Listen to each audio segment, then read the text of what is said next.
जब भी नारीवाद शब्द का जिक्र हमारे सामने होता है तो हम किसी महिला के बारे में सोचते हैं। पर ऐसा नहीं है कि नारीवाद का संदर्भ किसी महिला या पुरुष से है, बल्कि नारीवाद का संदर्भ समानता से होता है। आज हम बात करेंगे ऐसे ही नारीवादी पुरुष यानी भिखारी ठाकुर की, जिनकी आज पुण्यतिथि है। 90 के उस दशक में जब स्त्रियों की अपनी खुद की कोई पहचान नहीं हुआ करती थी और उन पर अत्याचार करना और उन्हें दुख पहुंचाना लोग अपना अधिकार समझते थे। उस दौर में बिहार के सारण जिला के कुतुबुद्दीयारा गांव में एक नारीवादी पुरुष यानी भिखारी ठाकुर जी का जन्म हुआ। उन्होंने न सिर्फ महिलाओं की समस्याओं को महसूस किया, बल्कि अपनी रचनाओं, नाटकों और तमाम प्रसंगों में महिलाओं की समस्याओं को लिखकर अपने आप में नारीवाद का सशक्त उदाहरण बनी। भिखारी ठाकुर ने यूं तो अपने नाटक में बहुत से सामाजिक मुद्दों को उठाया, मगर सबसे ज्यादा उन्होंने महिलाओं की समस्याओं के बारे में लिखा। भिखारी ठाकुर ने अपनी रचनाओं, नाटकों और प्रसंगों को लिखने की शुरुआत 1917 में की।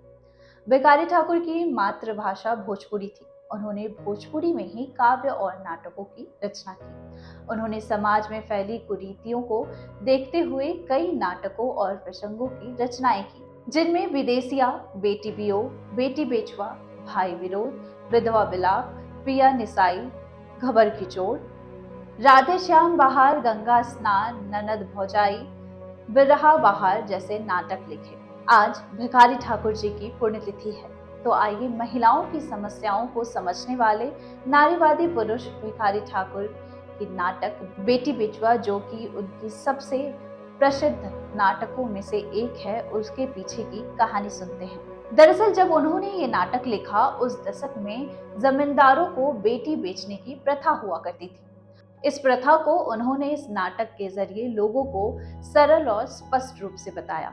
इसमें उन्होंने उन लड़कियों के दुख का मंचन किया जो 15 से 18 वर्ष की उम्र में बूढ़े जमींदारों को कुछ पैसों के लिए बेच दी जाती थी। भिखारी ठाकुर ने अपने बेटी बेचवा गीत में लड़कियों के दुख को बहुत ही स्पष्ट रूप से लिखा है। उनके बेटी बेचवा नाटक से बेटी विलाप गीत के कुछ अंश ऐसे हैं जो दिल को छू जाते हैं। इस गीत में एक बेटी अपने पिता से ये शिकायत करती है कि सबकी सारी बातें मानने और सारे काम अच्छे ढंग से करने के बाद भी उससे ऐसी आखिर कौन सी गलती हो जाती है जिसकी उसे इतनी बड़ी सजा मिलती है। इसमें वो अपने पिता को उसे बेचने के लिए कोस रही है। भिखारी ठाकुर ने बेटी बेचने की प्रथा और कम उम्र में लड़कियों की शादी की जाने की तमाम समस्याओं को मंच पर लाकर लोगों को दिखाया। उस समय के समाज में उन्होंने महिलाओं और लड़कियों से जुड़े तमाम बातों को बेबाकी से सबके सामने रखा।